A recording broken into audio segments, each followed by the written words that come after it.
What is good, everybody? It's your boy Jay here with Unfair Sports, talking OU football, college football, and of course, sports in general. Thank you for tuning in to the show. On this video, Coop and I are going to dive into the recruits that's going up to the Bedlam game.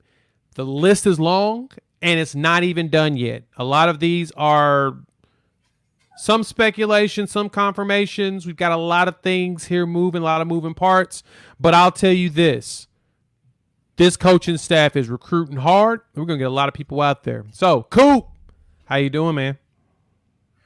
Man, doing well. And you know what? Here's the thing: is this is I'll be watching this while holding a rifle. So I'll be hunting, during the game. Unfortunately, Okay. this is a tradition. But I'll say this is if you're going to the game, win, lose, or draw, support this team. This team is. I heard a story today from one of the worst on-air radio personalities I think I've ever heard in my in my history of watching or listening to sports radio. But he shared the story about when OU lost to Notre Dame 7-0 to break the 47 game win streak. And he said that at the end of the game, that it was in Norman, it was dead silence. Nobody was making a peep. And then the PA announcer, got on and said, ladies and gentlemen, if you've enjoyed the past 47 games that this team has produced, I want you to give it up for these student athletes today in appreciation for what they've accomplished. And they said the place erupted. I want that this week because this is a very, very, very important week for us for this recruiting cycle, the next one, and even the next one. We've got some big names in here. Mm-hmm. The list is long. The list is long, and just like you said, it's probably the very eloquent way of stating it. Support this Mm-hmm. team.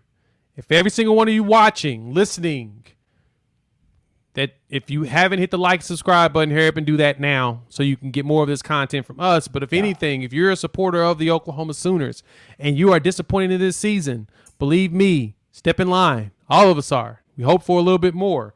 We didn't expect it Yeah. perfection, but we expected better, but we didn't get that. So in order to get better, you got to get these players. And the way you get these players is to support these players. And Mm-hmm. please believe when the recruits are there, they're listening, they're paying attention. And yeah, this is your opportunity to show them, hey, We got your back. we got your back. We're here for you.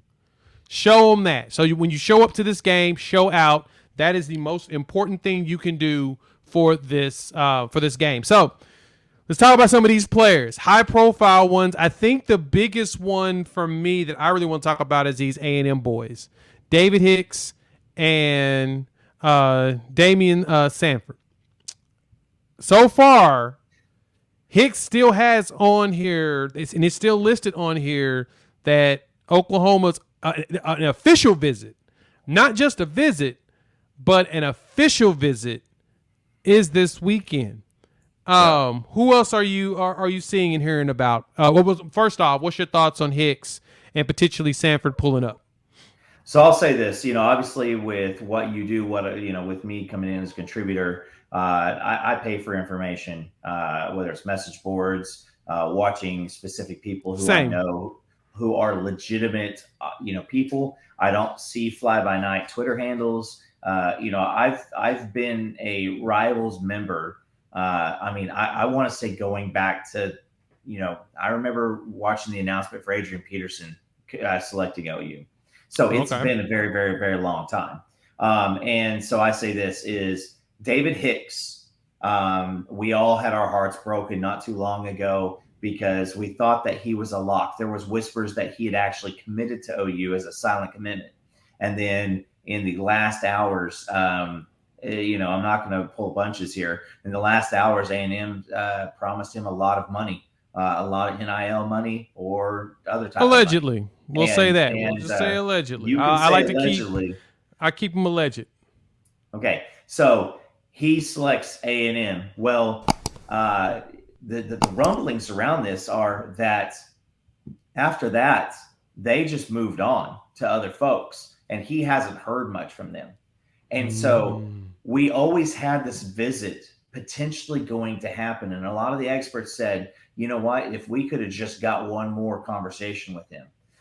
So the words are that he is still not having great communication with his team that he's committed to right now. And between pro, because again, we are having a 5-5 season, but if you zoom out, we haven't seen anything like this since prior to Stoops. If Yep. you zoom out, we've always followed up any type of turmoil with elite and excellence. Yep. If you zoom out, we are one or two pieces away in our needs, and so right now, word are is one of his parents want him here. His daddy is a coach down near A&M, and I and the rumors are he ain't going to be back there either. So, with that being said, there's some insiders, A&M insiders, that are saying that this he could be a flip watch after this weekend, and also his four-star linebacker commit to A&M, his teammate, he is going to be here, and that's Damian Sanford, and he is a guy that OU did not just send an offer that way just to get Hicks. They want him. He is a linebacker. He can come in. He's a four-star guy. And so now we have this. We have these two teammates, and they are going to be on officials with Ashton Sanders. Ashton Sanders is on a commit watch on also. And this is a dream come true for him in his words. So those are your officials. Now, how do you sweeten this pot up, Jay? How do you sweeten a pot? You throw in Dookies. You start throwing in those 2024s and all those players in the next set of classes that are big name and numbers. Yeah. Before you jump onto those, I'm looking through this. So On3 has a little bit of reporting on this too. I also have a subscription to On3. I'll keep up. They're the newer kids on the block, and I kind of like the way that they do a lot of their information. But so you got Hicks, you got Peyton Bowen. Peyton Bowen's going to come in with Jackson Arnold. We all know Jackson Arnold has been the biggest recruiter for Oklahoma as a recruit because he wants to build a top class. He wants to build a national contender around himself.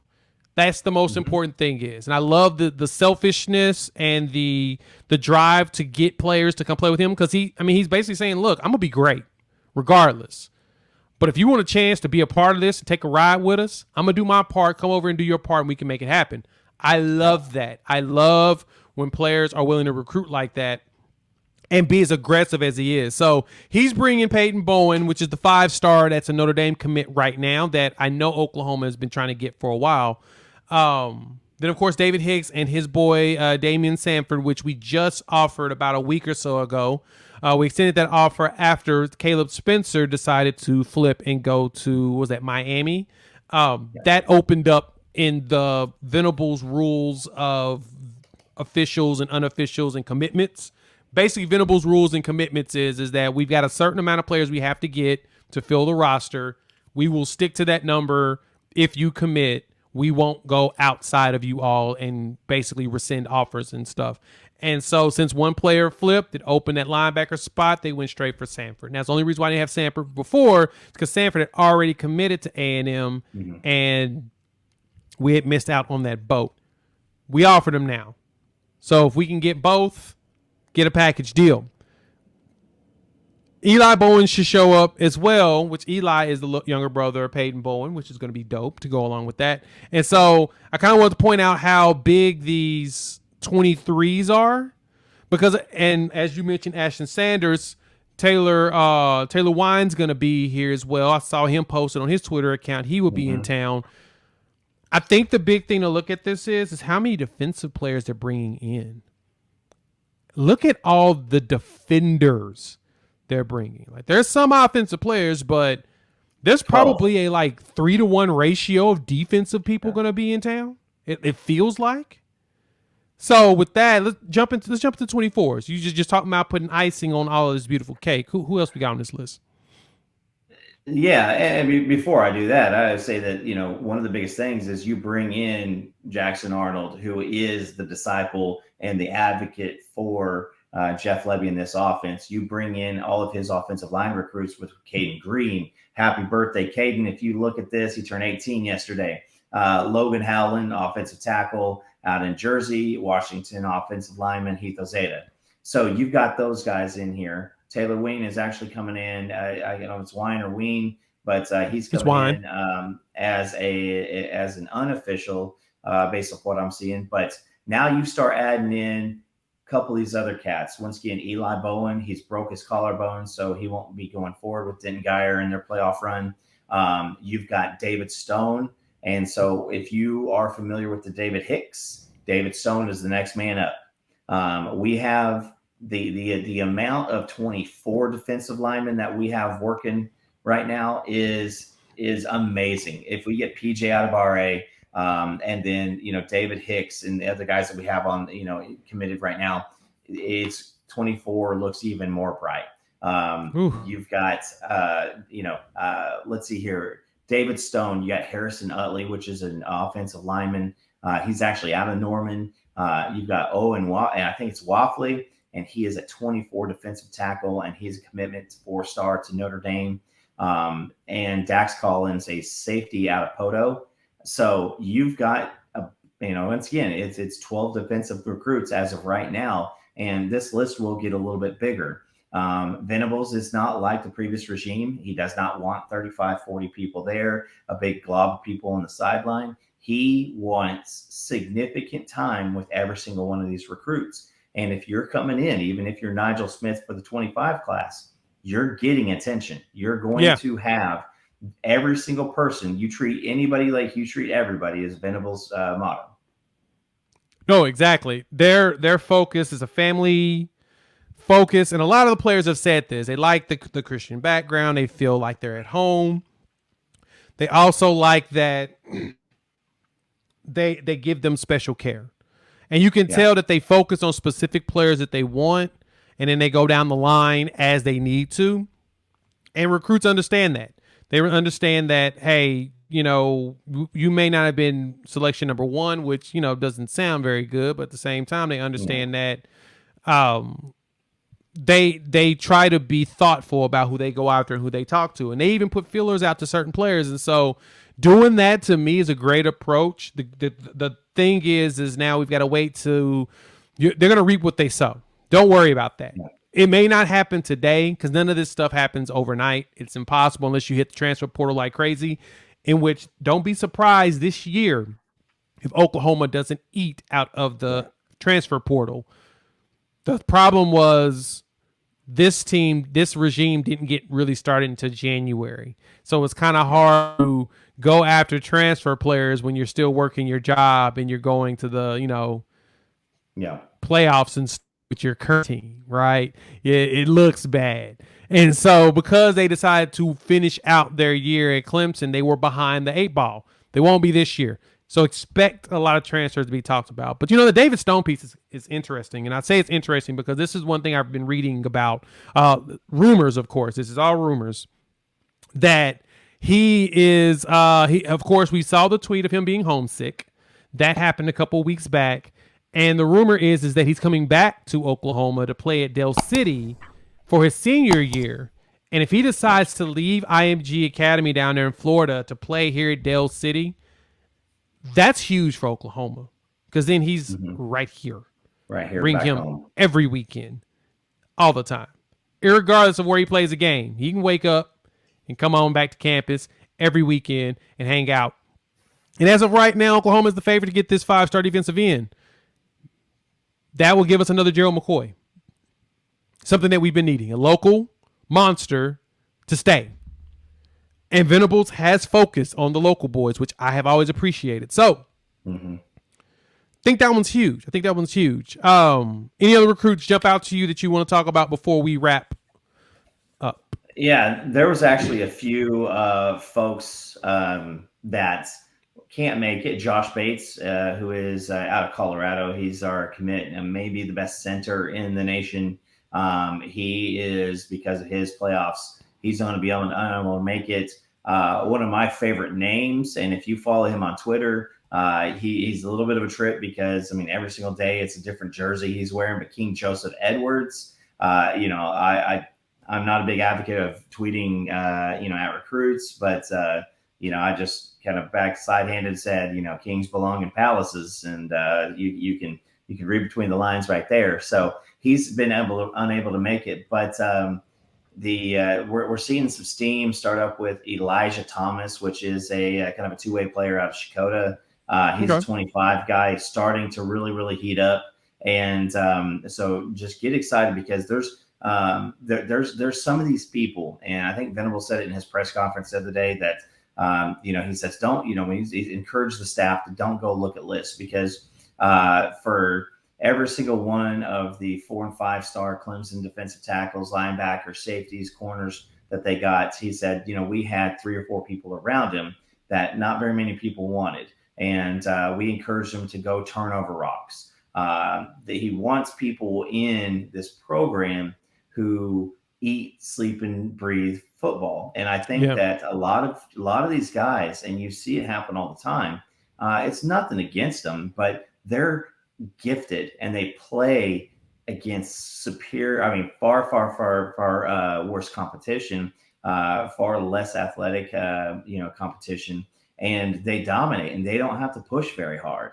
And so once you get up into, an OU level college program or an A&M level college, tongue in cheek, but a big boy football, you're no longer that superior. You're no longer that big. And you have a decision to make. Do I want to put the work in or do I want to go focus on my rap career? So I just say this is, he has a type of person that he's looking for, and it's people who want to progress as human beings. It's people that want to progress as actual great football players and be coached and become better men.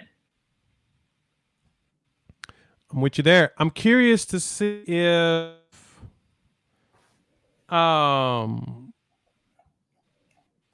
any of these JUCO players are going to come into town. I think that their season is in a different. If I remember this right, and if I'm wrong, you can at me. That's fine. But I think that their seasons are a little bit different. They go a little bit later, and I know it's a little bit hard because I know that we've got some other cats. I think that there's probably not any massive traction with the JUCO guys from you need to come here and check it out. I think it's just they need to pick who they're going to go. Makes sense. And Marcus, guys like Marcus Strong, those guys that they know what they're supposed to be doing. Yeah, no, that makes sense. I'm just curious if any of them were going to try to make the trip to see, but hell, they've got games and stuff too. But I'm pretty amped about Kendall Dope had his top 10. Reed, Oklahoma is in that, and I think he's going to announce his decision soon. So we'll be keeping an eye out for that, and we'll definitely drop a video once we find out when he chooses where he wants to play. But a lot of teams want him. He's starting to get some attention, and it's starting to grow, and he's considered a top JUCO corner in the country. Graduates December 22nd, and so a JUCO All-American. We showed a video on him last week, and all of y'all got excited about his ability to hit just like we did. Definitely amped to see that. So if you go to the game, make sure you're loud, make sure you're proud, make sure you show these recruits that Sooner Nation is the place to be. That way we can attract a lot more of them. And so thank you all for tuning in here on Unfair Sports. As usual, Coop, thank you for pulling up, talking about recruits, and all those is going to be there at the Bedlam game. Hit the like and subscribe button. We're starting to see a lot of views, but not enough like match it. If you're watching, hit the like button. Show some love. We appreciate it. It helps with the algorithm, and that means that you're going to see more of this, especially when you subscribe. Hit the bell notification so you don't miss any of this fire content.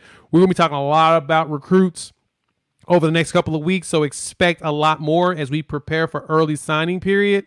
There's going to be a lot more announcements and commitments coming up. We'll talk about the ones we win. We'll talk about the ones we lose. And we're going to talk about the ones that we are offering so you all can stay up to date.